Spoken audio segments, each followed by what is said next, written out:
a risk and gets into trouble and needs some. Who should pay? They should pay. Mid-size SUVs like this one They should pay. how they held up in a crash at 40 They miles know per what hour. they're doing. They are celebrating in Connecticut. The Huskies, once again, are in basketball heaven. Last night, the team took the title and a stance against their critics. Ladies and gentlemen, you're looking at the Hungry Huskies. This is what happens when you banned us last Go, year. brother. 2 years. Go, We brother. worked so hard for it. Go, brother.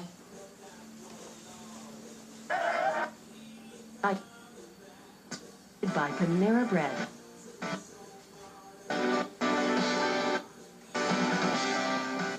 Rose with Gayle King and Nora.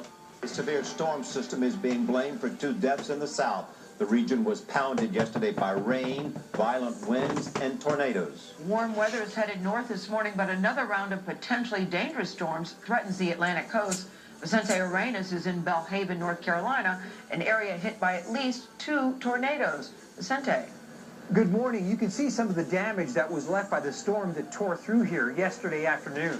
The trees here were heavily damaged. You can see how they were twisted and torn off their tops, and they ended up right here in the front yard. You can also see twisted metal that is thrown all over the place here.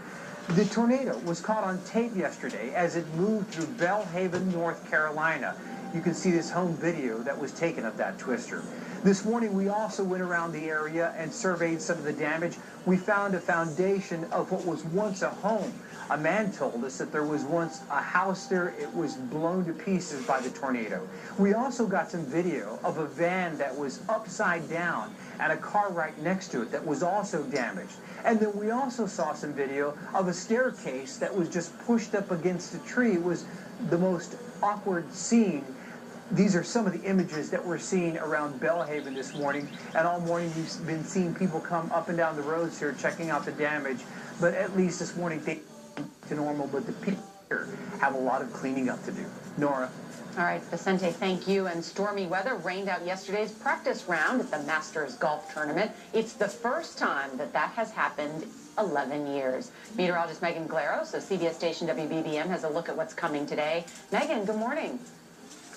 Good morning to you. You know, the good majority of all the storm reports that we've had in the last 24 hours were centered in the deep south, but you can see they're scattered as well in parts of the Texas area as well as up towards the Midwest. But most of them, anything from all the flooding reports, wind damage, and even tornadoes, generally centered in the deep south.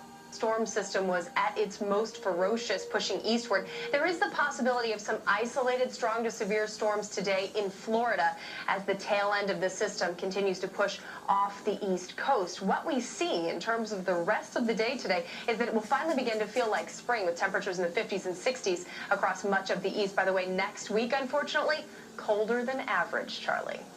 Megan, thanks. Oscar Pistorius became sick this morning during his second day of testimony. Yay. The South African Paralympic athlete known as the Blade Runner vomited on the witness stand. Pistorius was emotional as he described what happened before shooting his girlfriend, Reva Steenkamp. He says he thought someone had broken in. That's the moment that everything changed. I thought that there was a burglar that was gaining entry into my home. I was on the side of the room where you first had to cross the passage which leads to the bathroom. I think initially I just froze. I didn't really know what to do. I heard this noise. I interpreted it as being somebody was climbing into the bathroom. I immediately thought that somebody, if they were at the window to where the entrance of the passage was, could be 3-4 meters. They could be there at any moment. And the first thing that ran through my mind was that I needed to arm myself, that I needed to protect Reva and I, that I needed to get my gun. Prosecutors say the shooting was premeditated murder. Pistorius faces a possible life sentence if convicted. The search for Malaysia Airlines Flight 370 is now 1 month old, and time is running out to locate signals from its flight data recorders. So far today, listening equipment has failed to detect any new pings. Signals resembling black box pings were detected 2 days ago. off Australia's west coast. Officials say the batteries in the locator beacons are about to run out. In Beijing this morning, Defense Secretary Chuck Hagel had tough words for China's military. Hagel said China has no right to an air defense zone over disputed islands controlled by Japan without consultation. The United States has been very clear, direct, and firm on how these disputes should be resolved. They should be resolved diplomatically, peacefully through international law. Hagel said the U.S. will protect Japan in a dispute with China. China's defense chief said his country is ready for diplomacy, but will use military force to protect its territory. The Reverend Al Sharpton is denying reports that he was an FBI informant. Documents on the Smoking Gun website show that Sharpton recorded conversations with New York crime bosses during the 1980s. He reportedly was known as confidential informant number 7. But Sharpton says he was a victim. He says he called the FBI after he was threatened. Sharpton admitted recording some conversations, but said he was never told he was an informant.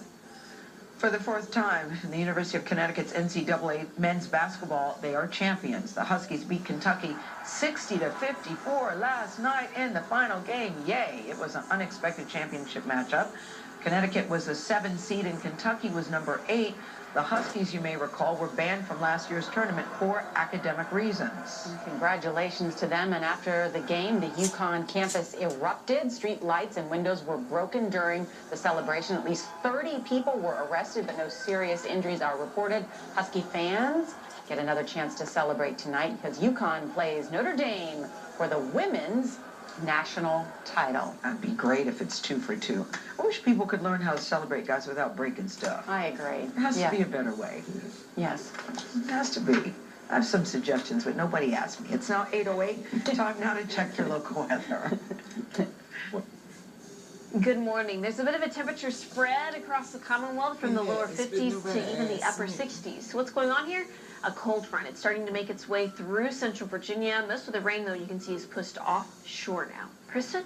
Cary police are working to wrap up a disabled vehicle, Interstate 95, just on our northbound side before you make the merge onto 64 or Interstate 195. Watch for that shoulder activity. Flares are out as well. Fortunately, no travel lanes blocked. Everybody deserves to be able to get a massage. And at Massage Envy Spa, you can do that. Getting a facial or massage shouldn't just happen once a year on your birthday or on a holiday. What feels better? I don't have the tighter muscles. We bring harmony and we bring relaxation. We bring joy into people's lives. I'd like to think we're making a better world, one massage at a time. Who would you rather see in concert, Taylor Swift or Justin Bieber? What'd you say, Charlie? Taylor Swift. Taylor Swift. Manny Harris, that's because you haven't seen Justin Bieber in concert. Manny Harris, Mike Hogan is in our Toyota Green Room this morning. He'll show us how Americans really feel about today's music. Coming up next on CBS This Morning. We're happy, free, confused, and lonely at the same time.